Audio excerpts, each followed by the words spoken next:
Salut les choupettes, voici mon deuxième In My Mailbox en vidéo.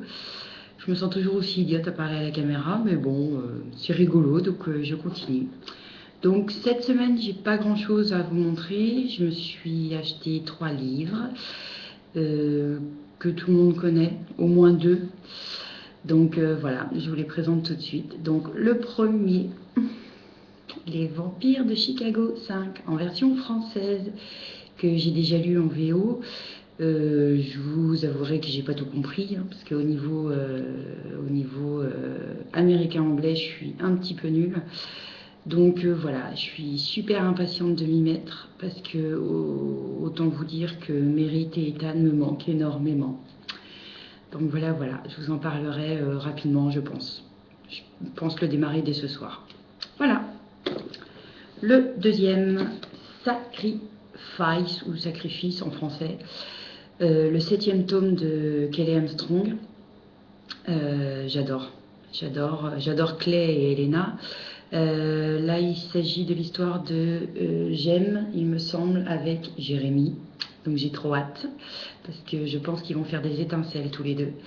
Donc voilà, je l'attendais avec impatience aussi, celui-ci. Et le troisième, enfin. J'entends Sab hurler derrière son ordinateur. Oui, j'ai le tome 5, parce que dans ma palle, j'avais les tomes de 1 à 4 et le 6e. Impossible d'avoir le tome 5. Et voilà. Donc j'ai vraiment hâte de m'y remettre, parce que j'adore, quoi. J'en suis restée au point où Dimitri a pété un câble.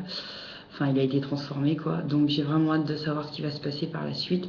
Même si je vous avouerai que j'ai lu un petit peu du 6, hein, parce que je pouvais pas attendre, comme d'habitude. Ça, c'est mon gros défaut, mais c'est comme ça. Donc voilà. Voilà ce que j'ai en version papier à vous présenter cette semaine. En version numérique, la semaine dernière, j'avais oublié de vous présenter une série qui me tient à cœur, que j'avais vraiment du mal à trouver.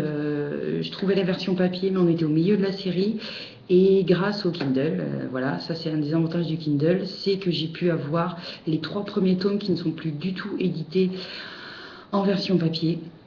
Et je suis pas sûre qu'il soit réédité un jour. Donc l'auteur, c'est Jenna Showalter, si certains connaissent.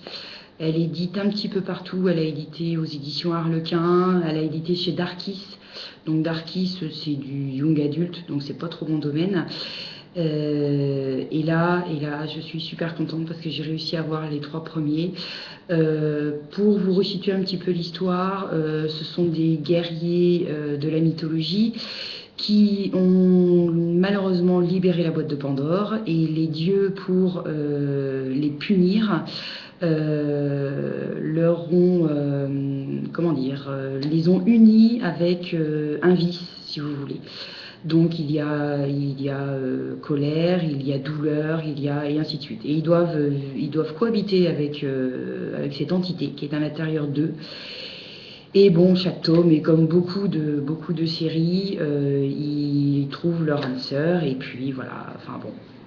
En règle générale, ça se termine bien. C'est assez violent par moments. On se demande si réellement ils vont s'en sortir, mais l'auteur réussit toujours à nous surprendre. Donc je vous conseille vivement cette série. Je me souviens plus du titre exactement de la série d'ailleurs, excusez-moi, je suis obligée de regarder dedans. Je sais même pas si elle a un titre d'ailleurs, cette série. Je sais plus. Bon, je vous en parlerai une prochaine fois. Voilà, bon, mon mailbox de cette semaine est terminé. Il était très court par rapport à celui de la semaine dernière, donc je vous redemande encore une fois de ne pas rigoler.